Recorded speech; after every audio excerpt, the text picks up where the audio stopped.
পরিবেশ নিয়ে যে আপনারা দেখেছেন সংগ্রাম হয়েছে গত কয়েক বছর যাবত, এই তাতে তাদের অগ্রণী ভূমিকা ছিল।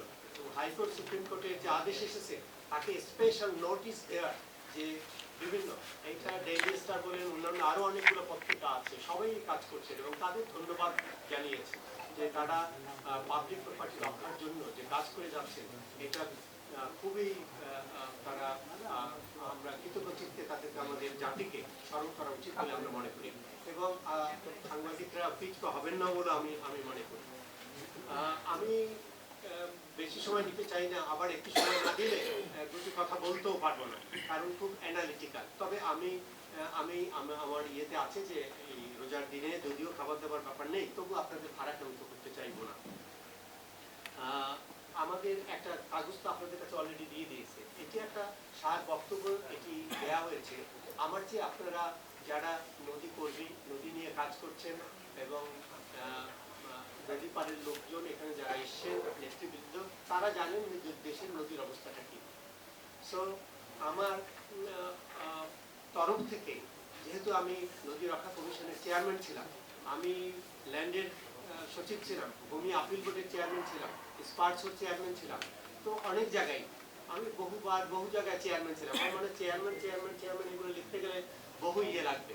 এটা বলছি এই কারণে, আমি দেখেছি জীবনের এই জায়গাগুলোতে কাজ করে নদীর এই জায়গাটায় মানে যে একটা ইয়ে লাগে বলে কম্বাইন্ড একটা ইন্টিগ্রেটেড একটা যে অ্যাপ্রোচ দরকার, সেটি আমি মনে করছি যে আমার খুবই সুবিধা হয়েছে সেই অভিজ্ঞতাগুলো।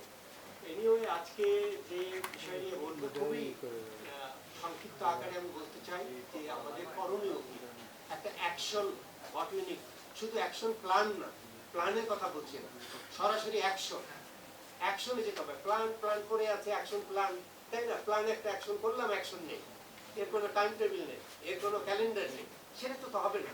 নিবেদিত প্রাণ হয়ে প্রথম কথাই হচ্ছে যে আমরা অনেক কথা বলেছি নদী নালা খাল বিল ইত্যাদি নিয়ে, হাইকোর্ট সুপ্রিম কোর্ট অনেক কিছু হয়েছে, অনেক ভালো মানুষেরা এর পিছনে আছেন, কাজ করেছে, কিন্তু কতদূর এগিয়েছে? আমি আমার যে অভিজ্ঞতা, আমি যখন নদী রক্ষা কমিশন তো এমনিতে হয়নি, নদী রক্ষা কমিশন এমনিতে হয়নি, কারণ আপনাদের এই আন্দোলন এবং পরিবেশবাদীদের যে আন্দোলন, আপনাদের হিউম্যান রাইটস, ইভেন তখন বেলা মানে তারা এবং অন্যান্য অর্গানাইজেশনগুলো দেশে অনেক সংগ্রাম গড়ে উঠেছিল, একটা আন্দোলন গড়ে উঠেছিল যে নদী রক্ষার যে আন্দোলন। এইটি কেন? কারণ নদীগুলো উপর্যুপরি নদীগুলো দখল হচ্ছিল, দূষণ হচ্ছিল এবং পরিবেশ দূষিত হয়েছে এবং মানে in the perspective of the, আমরা যদি ক্লাইমেট চেঞ্জ ইস্যুসগুলো বলি, এটা মোকাবেলা করার জন্য আমাদের যে অবস্থা খুবই শোচনীয় অবস্থা, এবং বাংলাদেশ হচ্ছে most against countries in the world.